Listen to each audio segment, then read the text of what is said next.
How to log into Hotmail or Outlook. Hello everybody, welcome back to my channel. This is me Bipin Basnat, and today I'll guide you on how you can log into Hotmail or Outlook. Now the process itself is quite simple and easy, so let me guide you through. First things first, you want to open up the Outlook application or the Hotmail application here, and you can see you'll get two different options to add account or create new account. If you want to log in, you want to simply tap on add account option, and then you can add Google account here. Simply tap on add Google account and it'll ask you to select the Google account available on your devices. I'll just choose my particular account here, and once you choose in the account, it'll ask you for certain permissions. Here you want to tap on allow by scrolling down, and here it will log you in quickly after it goes through the authentication problem.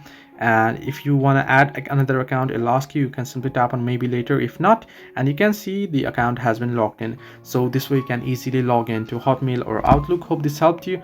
Do like and subscribe, and do not forget to leave a comment down below if you have any further issues.